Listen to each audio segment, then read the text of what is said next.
Question हमारे पास है जो एडवांस 2015 में आपसे पूछा गया था। क्वेश्चन कहता है कि दो आइडेंटिकल ग्लास रॉड्स हैं S1 and S2, refractive index 1.5 है, have one convex end of radius of curvature 10 centimeter. They are placed with the curved surface at a distance d as shown in figure with their axis showed by the dashed line aligned. When a point source of light P is placed inside rod S1 on its axis at a distance of 50 centimeter from the curved face, the light rays emanating from it are found to be parallel inside the axis S2. The distance d is equal to. तो यहां कहा गया है कि ये दो rods हैं और दोनों जो एंड हैं उनके वो थोड़े से कैसे हैं, सॉफ्ट हैं कॉर्नर। यहाँ पे कॉर्नर्स नहीं है तो क्या किया गया है, इनको एक रॉड को ऐसे लगाया है, दूसरी रॉड को ऐसे लगाया है, यहाँ पे जो है सोर्स को रखा गया है। कहते हैं कि सोर्स से जो निकलने वाली लाइट है, सोर्स से निकलने वाली लाइट है वो जब यहां पहुंचती है तो पैरेलल टू प्रिंसिपल एक्सिस निकल जाती है।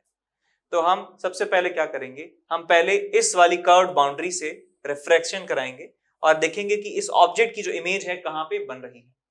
फिर उस इमेज को इस बाउंड्री के लिए ऑब्जेक्ट मानते हुए हमें दूसरा इमेज निकालना है, और फिर बताना है कि वो इमेज यदि इनफाइनाइट पर बन रही है तो ये बीच का डिस्टेंस क्या होने वाला है।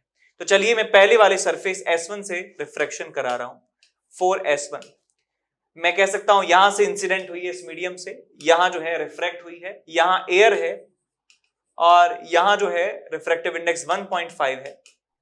तो आप लिखेंगे 1/V1 minus 3/2 into -50 is equal to 1 minus 1.5 divided by r minus r which is minus of 10 centimeter. So आपको मिलता है यहाँ पे 1/V1 और ये मिल जाएगा plus 3/100 is equal to, this is 1/2 is 1/20.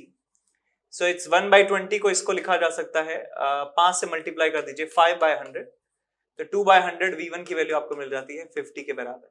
V1 की वैल्यू 50 मिलती है, यानी कि इस पॉइंट से 50 सेंटीमीटर दूर इमेज हमें मिल जाती है। अब D के बारे में पता है क्या कि 50 से कम है, 50 से ज्यादा है। यदि D 50 से ज्यादा है इसका मतलब यहां पे इमेज बनेगी, फिर लाइट रे यहां जाएगी, और यदि 50 से कम है तो इमेज जो है इसके अंदर बनने वाली है। तो लेकिन आप ऑप्शन ध्यान से देखें तो सारे ऑप्शन जो है 50 से ज्यादा है, इसका मतलब D की वैल्यू 50 से ज्यादा है, इसका मतलब इमेज जो है कहीं यहां पर बन रही होगी और लाइट की रेज जो है वो इस तरीके से जा रही होंगी यहाँ पे। ठीक है, इस तरीके से लाइट रे जो है यहाँ पे जा रही होंगी। इसका मतलब ये एक ऑब्जेक्ट की तरह काम कर रहा है इस सरफेस के लिए। मैं यहां से डिस्टेंस मान लेता हूं x के बराबर, ये डिस्टेंस मुझे पता चल चुकी है 50 के बराबर, 50 प्लस x जो है हमारा फाइनल आंसर होना चाहिए। तो मैं इसके लिए लिख सकता हूं कि 4s2 में लिख सकता हूं रिफ्रैक्शन जिस मीडियम में हो रहा है दैट इज 1.5 है refractive index, divided by infinity minus 1 upon minus x is equals to n2 minus n1 by r, 1.5 minus 1 divided by r की वैल्यू पॉजिटिव which is 10। तो यहां से आपको देखिए क्या मिल जाता है, ये आ गया आपके पास 0, ये आ गया आपके पास 1 अपॉन x, ये आ गया आपके पास 1/20। तो x की वैल्यू आपको मिल जाती है 20 के बराबर। तो आपका फाइनल आंसर कितना आ जाएगा, 50 प्लस 20 इज इक्वल टू 70। तो हमारा आंसर आ जाएगा 70 सेंटीमीटर। बहुत ही आसान सवाल था, देख सकते हैं। Hello my dear students, I am Neeraj Kumar Chaudhary your physics teacher. बच्चों एक बहुत ही अच्छी इंफॉर्मेशन लेके आया हूं मैं आपके लिए, मेगा स्कॉलरशिप टेस्ट। ठीक है, यानी कि अनअकैडमी ने 26 सितंबर 11 AM पे एक टेस्ट प्लान किया है जिसमें 4 करोड़ तक के इनाम आप जीत सकते हो। ठीक है ना। अब ये टेस्ट 11th क्लास वाले भी दे सकते हैं, 12th वाले भी दे सकते हैं, 12th पास वाले स्टूडेंट भी इनको दे सकते हैं। तो इसमें जितना जल्दी हो सके उतना जल्दी एनरोल कर लीजिए, क्योंकि 26 सितंबर को ही है ये। और NKC सर लाइव कोड डालना नहीं भूलना है। ठीक है बच्चों। नेक्स्ट थिंग, अगर आप इस टेस्ट में टॉप 3 में आते हो तो आप कोई भी सब्सक्रिप्शन लोगे फ्री ऑफ कॉस्ट रहेगा, यानी कि आपको 100% स्कॉलरशिप मिलेगा। 4 to 10 रैंक आती है आपकी इनके बीच में तो 75% फ्री है, और 11 to 50 आती तो 50%, और ये आगे भी। तो बहुत अच्छा खासा डिस्काउंट है। ठीक है बच्चों। और ये आप यहाँ पे this is known as mega combat भी आप इसको बोल सकते हो। ठीक है बच्चों। अब इससे भी ज्यादा इंपॉर्टेंट इंफॉर्मेशन ये है कि प्राइसेस बच्चों हाइक होने वाले हैं फिर से। 1 अक्टूबर से प्राइसेस बढ़ जाएंगे, अप्रोक्सीमेटली 10 to 12% प्राइसेस बढ़ जाएंगे। यानी कि अगर आप इनको सब्सक्रिप्शन के हिसाब से देखो, अगर 24 मंथ का सब्सक्रिप्शन आपको अब 56,000 में मिल रहा है तो प्राइस हाइक होने के बाद वो आपको 62,000 के आसपास मिलेगा। ठीक है ना, ऐसी और भी है। तो जितना जल्दी हो सके आप यहाँ पे सब्सक्रिप्शन लेना है तो डिसीजन बहुत जल्दी लीजिए, बहुत जल्दी ये हाइक होने वाले हैं। ठीक है बच्चों, अब अनअकैडमी ने इतना बेहतरीन रिजल्ट दिया है बच्चों, बहुत सारे लोगों का कंफ्यूजन दूर हो गया कि भाई ऑनलाइन एजुकेशन, ऑनलाइन कोचिंग और ऑफलाइन कोचिंग में कहीं ऑफलाइन बेटर तो नहीं है। तो बच्चों ये प्रूव हो चुका है, ऑल इंडिया रैंक अनअकैडमी से ऑल इंडिया रैंक 1 आई है। तो ये इस चीज का प्रूफ है कि आप ऑनलाइन कोचिंग पे 100% फुल ट्रस्ट कर सकते हो और इस टाइम ऑफलाइन से मेरे हिसाब से कोई भी टीचर या कोई भी चीज एक बेटर एफिशिएंसी के साथ उस पर पढ़ा सकता है। तो बच्चों इस पे ट्रस्ट रखिए, as soon as possible Unacademy का सब्सक्रिप्शन लीजिए। ठीक है ना, आपको ये ऑफलाइन से बेटर ही प्रूव होगा। ठीक है बच्चों, चलिए यहीं पे मैं आपसे विदा लेता हूं। Thank you, bye bye. तो यहाँ पे हम डिस्कस कर रहे हैं क्वेश्चन जो 2020 में पूछा गया था आपसे। A parallel beam of light strikes a piece of transparent glass having cross section as shown in figure. Correct shape of the emergent wavefront will be equal to. The figures are schematic and not drawn to scale. तो आपसे पूछा गया है बेटा कि emergent रे जो है, जो रिफ्रैक्शन के बाद बाहर निकलेगी, उसका वेव फ्रंट कैसा होने वाला है। यदि आपने वेव ऑप्टिक्स पढ़ा है, एटलीस्ट मतलब कम से कम बोर्ड के लिए भी पढ़ा है, तो आपको मालूम होगा कि वेव फ्रंट का शेप कैसा कैसा होता है जब हम लाइट रे को रिफ्रैक्ट कराते हैं अलग अलग टाइप के लेंसेज के द्वारा। तो आप ये देख सकते हैं कि यहाँ जो है ग्लास भरा हुआ है और ये हमारे पास बेसिकली एक रफली एक कॉन्वेक्स टाइप का लेंस है। ये वाला जो है एक कॉन्केव टाइप का लेंस है, रफली थिन लेंस तो नहीं है तो इसलिए फॉर्मूला नहीं लगा सकते, बट नेचर हमें पता है कि पैरेलल लाइट रे जो है किस तरीके से जाने वाली है। और ये फिर से हमारे पास एक कॉन्वेक्स टाइप का लेंस है। तो हम जानते हैं कि कॉन्वेक्स टाइप का लेंस जो होता है उसमें जब पैरेलल लाइट रेस आकर गिरती है तो वो कन्वर्ज हो जाती हैं किसी पॉइंट पर और इस पॉइंट को कहा जाता है फोकस। तो ये लाइट रे कुछ इस तरीके से जाती हैं और इसमें आप देख सकते हैं कि एक ऐसा लाइन होना चाहिए, एक ऐसा पाथ होना चाहिए जिस पाथ पर सारे जो पार्टिकल्स हैं वो सेम फेज में ऑसिलेट कर रहे हों, और वो हो सकता है इसको सेंटर मानते हुए आप एक कॉन्सेंट्रिक आर्क्स बनाते जाइए तो ये वेव फ्रंट हमें मिल जाता है। तो वेव फ्रंट मिलते हैं हमें इस तरीके से, इसको सेंटर मानते हुए कॉन्सेंट्रिक आर्क्स बना दीजिए। और यदि हमारे पास एक कॉन्केव टाइप का मिरर लेंस होता है और उसमें हम पैरेलल बीम गिराते हैं तो वो डाइवर्ज हो जाते हैं कुछ इस तरीके से डाइवर्ज हो जाते हैं और इस पॉइंट से निकलती हुई लाइट रेज दिखाई देती हैं। तो इस केस में जो आप वेव फ्रंट बनाएंगे कुछ इस तरीके से बनेंगे, इस फोकस को सेंटर मानते हुए कॉन्सेंट्रिक आर्क्स की तरह। तो हमें ये समझ में आया कि यहां से जो लाइट निकलने वाली है उसके वेव फ्रंट हमें मिलने वाले हैं कुछ इस तरीके से। इस वाले पार्ट से जो लाइट निकलेगी उसका वेव फ्रंट मिलेगा हमें कुछ इस तरीके से। और फिर से ये कॉन्वेक्स टाइप का सरफेस है तो हमें फिर से एक ऐसा वेव फ्रंट मिलने वाला है। तो ऐसा ऐसा ऐसा कौन सा वेव फ्रंट मैच हो रहा है, तो इसमें एक ही ऑप्शन मैच हो रहा है which is option number A. तो यही हमारा आंसर होगा। ठीक है, काफी आसान सवाल था, ज्यादा कुछ सोचना नहीं था इसमें। तो यहाँ पे हम डिस्कस कर रहे हैं क्वेश्चन आपसे कहता है in a Young's double slit experiment the slit width d is 0.3 millimetre. Slit width जो है वो d के बराबर है और screen distance is 1 metre. A parallel beam of light of wavelength 600 nanometre is incident on the slit at an angle alpha as shown in figure. On the screen the point O is equidistant from the slit and the distance PO is 11 millimeter. Which of the following statement is /r correct? तो यहाँ जो ये distance है दी हुई है 11 millimetre के बराबर, ये आपको d जो है 1 मीटर के बराबर दिया है, लैम्डा की वैल्यू 600 नैनोमीटर है और स्लिट विड्थ जो है आपको दिया हुआ है स्मॉल d 0.3 मिलीमीटर। आपसे सवाल पूछा गया है अल्फा की वैल्यू इतने पे इतना है, इंटरफेरेंस ये टाइप का होगा। फ्रिंज स्पेसिंग डिपेंड करती है अल्फा पे, यानी कि सारी बातें अल्फा के ऊपर ही हो रही हैं। तो चलिए अल्फा को है फाइंड करते हैं। रिलेशन क्या है अल्फा और कंस्ट्रक्टिव इंटरफेरेंस में, जब मैक्सिमा की पोजीशन है, मिनिमा की पोजीशन है, फ्रिंज विड्थ जो है, उनमें क्या डिपेंडेंसी है अल्फा की, वो हमें कैलकुलेट करनी है। यानी कि सिंपल एक YDSC सेटअप जो है हमें सॉल्व करना है, थोड़ा सा मॉडिफाइड है।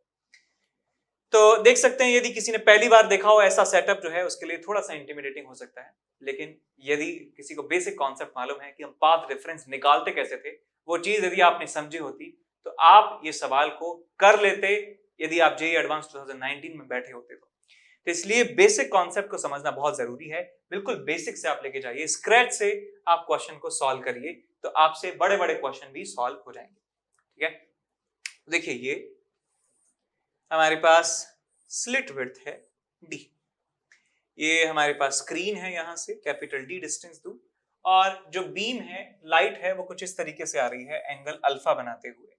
पैरेलल लाइट जो है इस तरीके से आ रही है अल्फा एंगल बनाते हुए। अल्फा कहां से है? ये वाला एंगल अल्फा है, तो ये एंगल अल्फा है तो मैं कह सकता हूं ये वाला एंगल भी अल्फा होगा। और ये जो लाइट है ये पहुंच रही है किसी मान लीजिए पॉइंट P पर, ये इंटरफियर हो रही है लाइक दिस।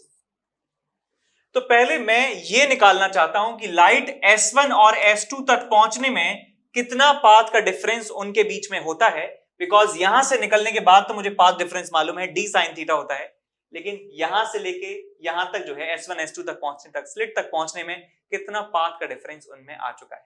तो देख सकते हैं आप क्लियरली कि S1 और S2 पहुंचने में ये एक्स्ट्रा पाथ इसको चलना पड़ रहा है, ये वाला पाथ एक्स्ट्रा चलना पड़ रहा है इस वाली लाइट को, बिकॉज ये नीचे की तरफ है, ये नीचे की तरफ है। सही बात है। जैसे मान लीजिए आप रेस लगा रहे हैं, आप एक बड़ी अपार्टमेंट बिल्डिंग में रहते हैं और वहां पे आपका दोस्त है वो 4th फ्लोर पे रहता है और आप हैं 5th फ्लोर पे रहते हैं। आप दोनों रेस लगाते हैं कि कौन पहुंचेगा। तो पहले तो रेस ही गलत है, बिकॉज आपको 5th फ्लोर पे जाना है, उसको 4th फ्लोर पे जाना है, तो उसका टारगेट पास में है और आपका टारगेट जो है दूर है। यदि आप उसे तेज भागेंगे तो आप जल्दी पहुंच सकते हैं, बराबर पहुंच सकते हैं, लेकिन जो लाइट है, लाइट के साथ भी सेम सीन है। 4th फ्लोर है, 5th फ्लोर है, लाइट सेम स्पीड से चल रही है, इसको 4th फ्लोर तक जाना है, बस आपको 5th फ्लोर पे जाना है। तो इनमें पाथ का डिफरेंस जो है क्रिएट हो जाता है, ये ऑफ कोर्स हारेगा ही हारेगा। तो ये पाथ डिफरेंस आप निकाल सकते हैं कैसे कि ये एंगल 90 है, ये एंगल अल्फा है और ये अल्फा हो गया, तो ये 90 माइनस अल्फा हो गया, ये 90 माइनस अल्फा हो गया, तो ये भी 90 माइनस अल्फा हो गया, और ये जो एंगल है अल्फा के बराबर हो जाता है। तो आप इस ट्राइंगल को देखिए, इस छोटे से ट्राइंगल को देखिए, यहाँ पे मैं दिखा देता हूँ ट्राइंगल। कुछ इस तरीके से ट्राइंगल आपको ये मिल रहा है। This distance is d and this angle is alpha. तो ये जो पाथ का डिफरेंस है, ये वाला पार्ट जो है निकाल सकते हैं d cos alpha d sin alpha. So d sin alpha हमें यहाँ पे मिल जाता है, d sin अल्फा इस पाथ डिफरेंस S1 S2 तक पहुंचने में इतना पाथ डिफरेंस है। उसके बाद यहां पर path difference d sin theta और आ जाता है, तो मैं टोटल पाथ डिफरेंस लिख सकता हूं delta x at p is equal to d sin alpha plus d sin theta. और ये किसके बराबर होना चाहिए? यदि हमें कंस्ट्रक्टिव इंटरफेरेंस चाहिए जो पहले वाले ऑप्शन में पूछा गया है, तो मैं कह सकता हूं इसे n लैम्डा के बराबर होना होगा। अब ये d sin थीटा की वैल्यू को मैं लिख सकता हूं क्या? y into small d divided by capital D, and this is equals to d sin alpha plus this is equals to n times lambda. Value रख दीजिए इसे। This is 0.11 millimetre, right? 111 millimetre है। So 11 मिलीमीटर, इसको आप लिख दीजिए 11 into 10 to the power minus 3 into small d is 0.3 millimeter, which is 3 into 10 to the power minus 4 divided by capital D, which is 1 meter. Capital D is 1 meter. और ये आपको मिल जाता है 11 या 33 पावर माइनस 7, और माइनस 7 इन सबको nanometre में यदि मैं बदल देता हूं तो आपको क्या मिल जाएगा? नैनोमीटर में बदल देंगे तो इसको आपको मिल जाएगा ये 11 या 33 और 4 3 7 और 2 3300 नैनोमीटर आपको ये मिल जाता है, is equals to n lambda, और ये मिल जाएगा आपको d sin अल्फा प्लस। अब देखिए बेटा, कह रहे हैं पहले वाले ऑप्शन में कि अल्फा की वैल्यू 0 के बराबर रख देते हैं। यदि अल्फा की वैल्यू 0 रख देता हूं, if alpha is equal to 0, तो ये वाली टर्म जो है किसके बराबर हो जाएगी? 0 के बराबर। तो आपको मिल जाएगा 3300 is equal to n times lambda, lambda is 600। तो 0 से 0 गया, 0 से 0 गया, n की वैल्यू आपको मिल जाती है 33/6। 3 से उड़ा दीजिए 11/2, तो 11/2 इसका मतलब ये आ गया आपके पास और मल्टीपल्स ऑफ लैम्डा बाई 2 आपको ये मिल जाता है। इसका मतलब ये जो वैल्यू है ये इंटीजर नहीं है, इसका मतलब यहाँ पे डिस्ट्रक्टिव इंटरफेरेंस बन रहा होगा, या फिर कह सकता हूं कि मिनिमा बन रहा होगा। तो ऑप्शन चेक कीजिए, कंस्ट्रक्टिव इंटरफेरेंस नहीं, गलत है, डिस्ट्रक्टिव इंटरफेरेंस बन रहा है for alpha is equal to 0। B option कहता है कि फ्रिंज स्पेसिंग जो है डिपेंड करती है अल्फा पर। क्या ये बात सही है? तो जवाब है नहीं, कि मैक्सिमा की जो पोजीशन है, मैक्सिमास के बीच का जो डिफरेंस है डिस्टेंस का, वो अल्फा पर डिपेंड नहीं करेगा। देख लीजिए कैसे, मैं nth मैक्सिमा और n+1th मैक्सिमा की बात कर रहा हूं। तो nth मैक्सिमा के लिए मैं लिखूंगा कि d sin alpha plus y1 into D by capital D is equal to n lambda, और मैं अगले मैक्सिमा के लिए लिखूंगा d sin alpha plus y2 into D by capital D is equal to n+1 into lambda, या आ जाएगा आपके पास n लैम्डा प्लस लैम्डा के बराबर।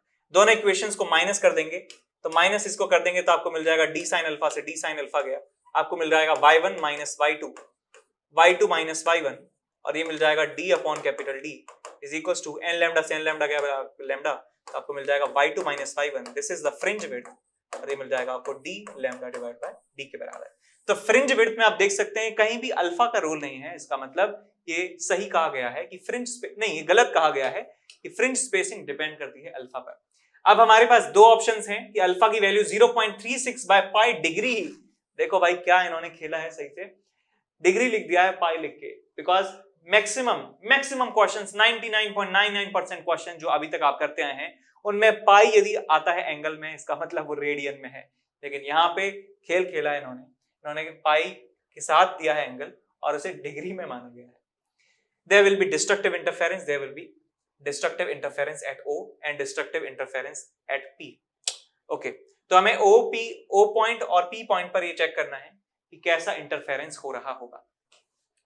तो O पॉइंट पर मैं बात करूं, O पॉइंट पर यदि बात करूं तो Y की वैल्यू 0 के बराबर है, तो यहाँ पे हम लिखते हैं एट O यदि मैं बात करूं तो आपको मिलता है पाथ का difference d sin alpha plus y small d by capital D which is 0 is equal to फलाना लैम्डा, मतलब ये डेल्टा x है बेसिकली। अब चेक कर लेते हैं d sin अल्फा की वैल्यू, यदि ये इंटीग्रल मल्टीपल ऑफ लैम्डा आती है तो इसका मतलब ये है हमारे पास कंस्ट्रक्टिव इंटरफेरेंस, और लैम्डा बाय 2 का मल्टीपल आएगा तो इसका मतलब है odd multiples of lambda by 2, इसका मतलब ये डिस्ट्रक्टिव इंटरफेरेंस है। तो d का मतलब है हमारे पास 0.3 मिलीमीटर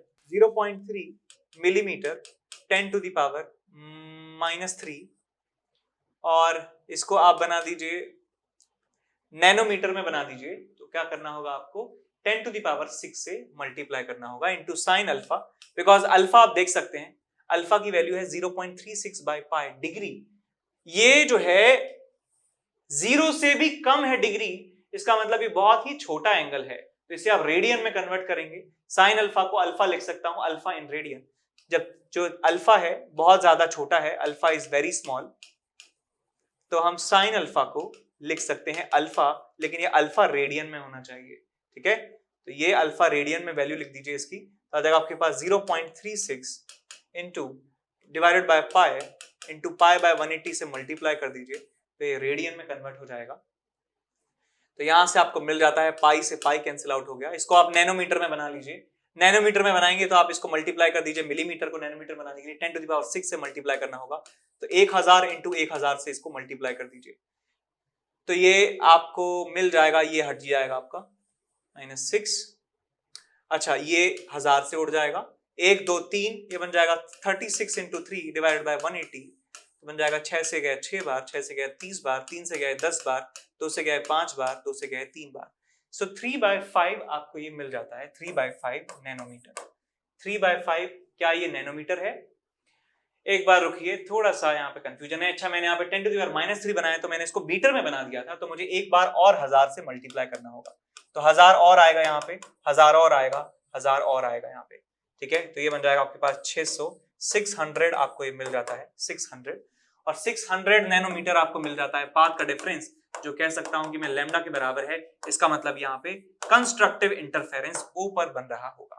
तो कंस्ट्रक्टिव इंटरफेरेंस एट O, क्या कह रहे हैं डिस्ट्रक्टिव, इसका मतलब ये भी गलत है। अब देखो भाई, वैसे तो मैं कह सकता हूं कि D ऑप्शन, B ऑप्शन और A ऑप्शन तीनों गलत हैं, तो बचा कौन सा ऑप्शन? C ऑप्शन, वो सही होगा, लेकिन आपसे मैं ये रिक्वेस्ट करता हूं आप जरूर ये बात चेक करिए ऑप्शन कि ये ऑप्शन पे डिस्ट्रक्टिव आ रहा है या नहीं, क्योंकि यदि मान लीजिए क्वेश्चन ही गलत हुआ तो आपको बोनस मिल जाएगा यदि आप क्वेश्चन को छोड़ के आएंगे तो चेक कर लेंगे। सी ऑप्शन सही आता है, मैंने कर लिया है क्वेश्चन, आप सी ऑप्शन चेक करके जरूर बताइए कि आपका आंसर आया या नहीं।